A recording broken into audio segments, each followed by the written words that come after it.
Hello everyone, this is Aaron of the Amigos back with another Amigos play. This time, it's the Psygnosis classic, Awesome. Awesome is a game, again from Psygnosis, circa 1990. It's an awesome, no pun intended, intro here. Psygnosis was known for their killer intros, and this is another one. I love the way these ships turn. The rendering time on this is astounding. The time it took to put this together in 1990 would probably boggle the mind. I love the sequence here. This ship tries to take on Big Dog. Pays the price.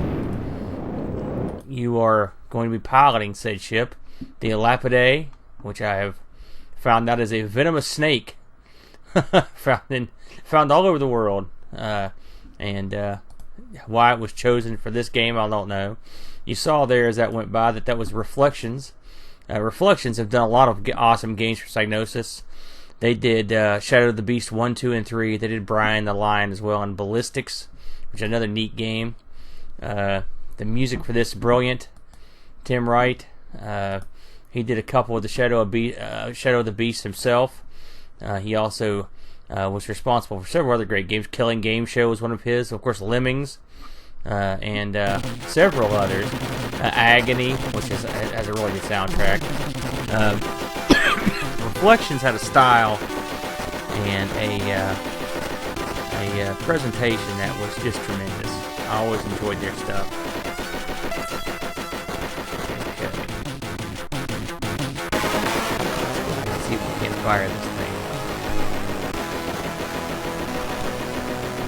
So as you can see here, as we get this thing going, what you've got here is it reminds me of a couple different games. We're going to say it reminds me of Asteroid to a certain degree, especially the second level. It has it's like a zoomed in Asteroids with a radar screen, to be honest with you. And you are, instead of asteroids in this case, you're fighting other ships. It also has a certain element of it that reminds me of Cosmic Arc. If you've played that game on the classic VCS Atari 2600, I think it made an appearance on almost all the old consoles. In television, you got a port, and I believe even the Odyssey 2. I know Odyssey 2 got Atlantis. I'm not sure I don't think it got Cosmic Arc. But anyway, it's a game where you play a ship that's centered and things come at you from the up and down, left and right. You've sort of got to fire all your guns. And in the later levels of this, where you've got multiple guns, it's kind of a bigger feeling. Now, this is the neat Asteroids level. I had to put this in there. That goes without saying. You're going to have a game like this, you got to have an area where you battle asteroids. I like this game. I like this level. I think this would have been more effective from a distance. I've never felt like I was fully able to get through these asteroids without just getting some hotshot hits that I just couldn't avoid. They'll zoom in, and the radar, while it is helpful, when they come in fast, there's not much you can do. Another thing about it is it's really hard to chase down asteroids if you have to. Control on this thing is kind of loopy. But I like the stream. These levels get a lot neater, or more visually stimulating whenever you have your ship armed with all the multiple weapons. We'll have a look at some of the weapons here in a little bit. Hopefully, knock on wood, if I can get that far. I haven't played this game for, years, and it was one of my favorite games back when I was younger. I was never great at it, but I always enjoyed it. So here we are. We've got to get this. This is exactly what I was talking about. We try to get this stupid thing.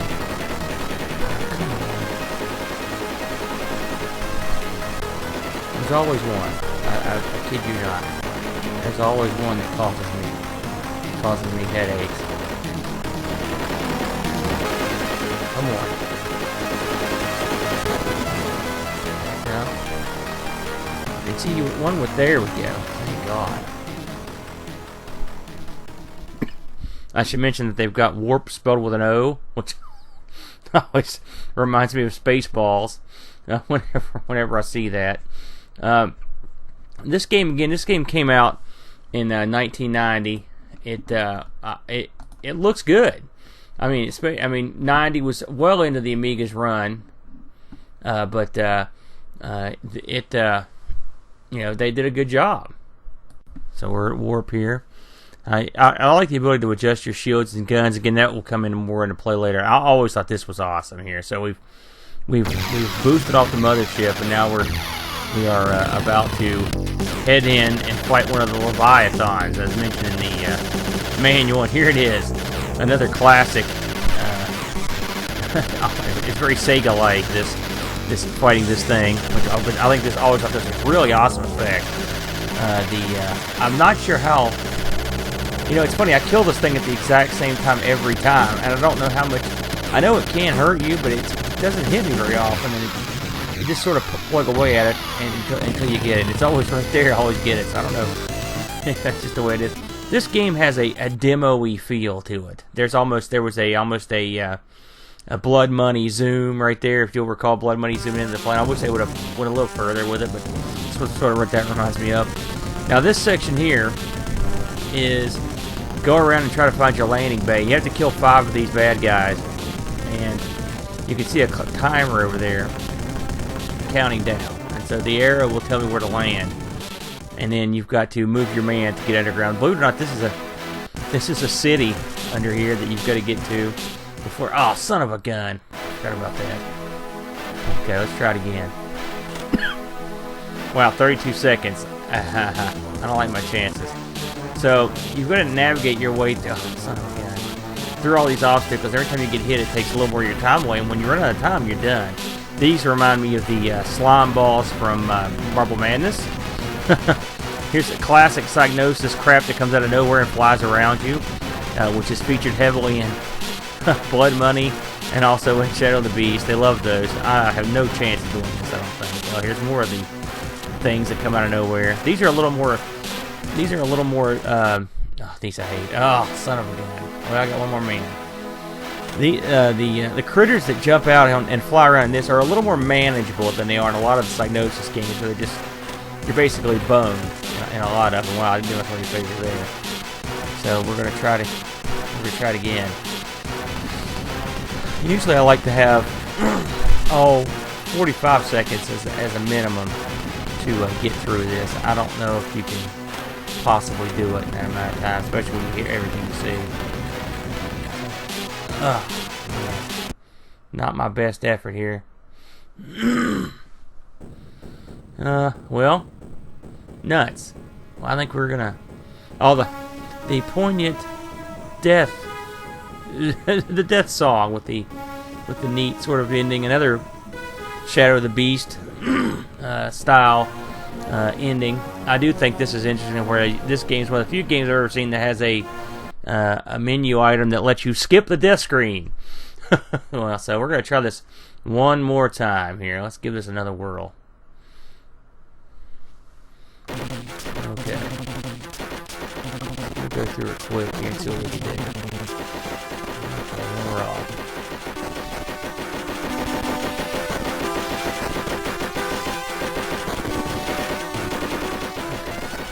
Yeah, you'll notice these guys drop little items you can kind of grab. I like the ships in this. I like how they'll go in formation. I mean, like I said, I think this could have been a much more interesting level. I just wish they would give you a little more real estate. To be honest with you, that's the biggest complaint I have about this level. It's just you don't have enough room.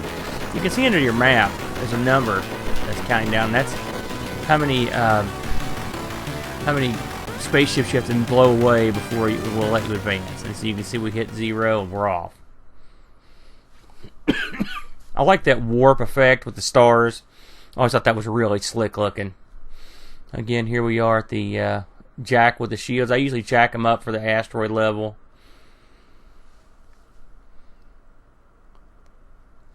Oh no. Warp has dropped us into a meteor shower again. Of course, it always does. This game is pretty much the same at the beginning.